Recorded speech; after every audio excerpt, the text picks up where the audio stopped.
Those of us who have those challenges will continue fighting with them, but equally, when it is God's time, we shall join him and be thankful for the life that we lived and the times that we. Hey guys, what's up? Welcome back to Goosey TV. It's your boy Hesbon, and today we are talking about something that has really touched many Kenyans. Former President Uhuru Muigai Kenyatta has opened up in a very emotional way about some health challenges he has been facing. Lost a friend, I've lost a colleague, and especially for me don't know whether I should say this, but these are realities of life. In the last year, and a good part of this year, whenever we met, he was very encouraging about some of the challenges that we were going through. And since he had more experience than some of us, he was very encouraging in guiding and telling you how to look at this and how to handle some of these challenges in life, health and otherwise. And I'll miss that counsel, and I'll appreciate everything he guided some of us towards, and how he really held our hand and told us, don't worry, things will come to pass, it will go. We trust in God, we believe that the reason Frank is lying here is because it is his time.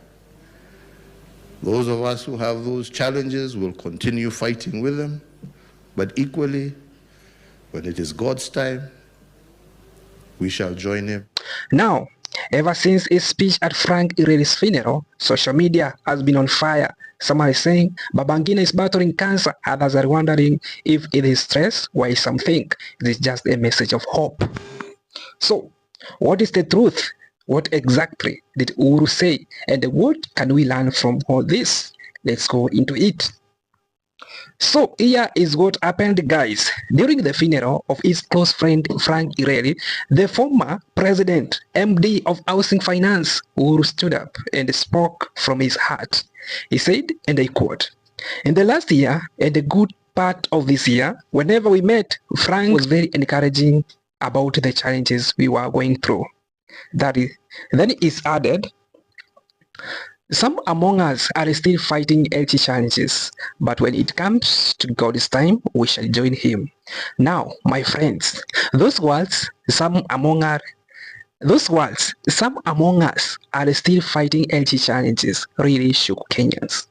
Because for a long time, we have seen Uhuru reduce public appearance, keep off politics, and even look a bit different in recent photos. So, naturally, people started connecting the dots.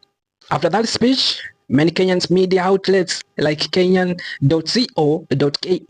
Pulse Lives, and The Star picked up the story. Some headlines even suggested he could be battling cancer privately. But to be clear, hakuna official medical statements confirming this. Neither Uhuru nor his office has said, "Yes, I have cancer." So, what we are dealing with right now are public hints and media interpretations.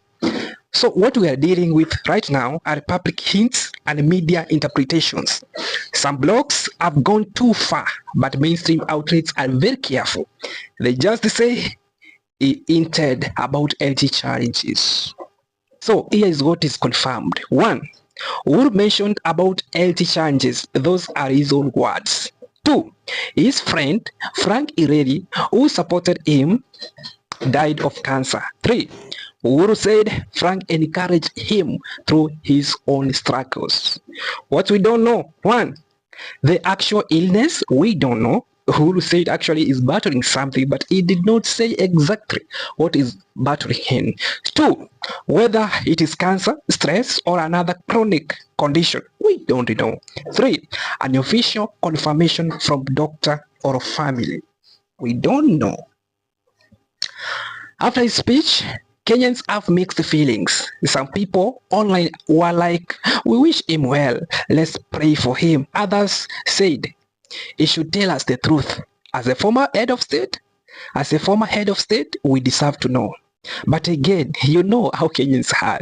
We love to speculate. Still, we must remember Uhuru is human. Behind the title is a husband, father, and someone is son. And the sickness does not choose. Now let's talk bigger picture, because history si ya Uhuru pekee. It's also a reflection of how we as Kenyans handle issues of health and privacy.